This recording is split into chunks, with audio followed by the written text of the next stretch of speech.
Several things can be true at once. Charlie Kirk's death is tragic on many levels, from the loss of a husband and father to the trauma that people who witnessed that event are going to carry with them for the rest of their lives, to what it's doing to us as a society right now. And I have no doubt that Charlie Kirk was a loving husband and father, no doubt whatsoever, but that does not make him a good man.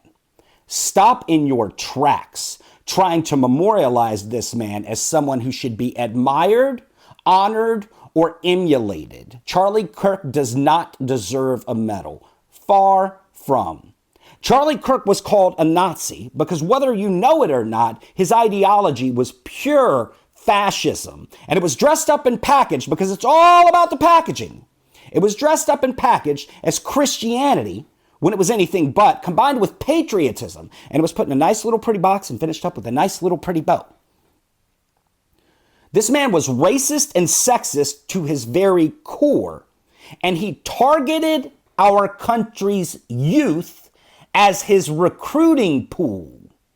Ask yourself why his tours were through high schools and colleges. And ask yourself why those institutions even allowed him to speak, because he was going to colleges with large percentages of female students and telling those female students they shouldn't even be there. It was a waste of their time. They're just there to look for a husband.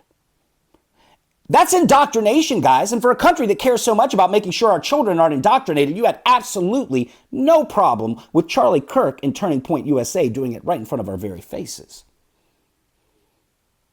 Charlie Kirk spewed poison into our children's minds, and he was amazing at it.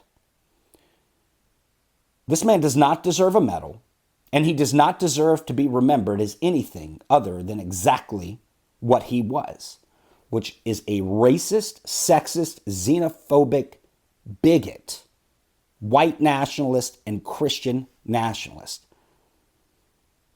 who worked diligently to abolish the separation of church and state in our country, work that is going to be continued by his organization, Turning Point USA.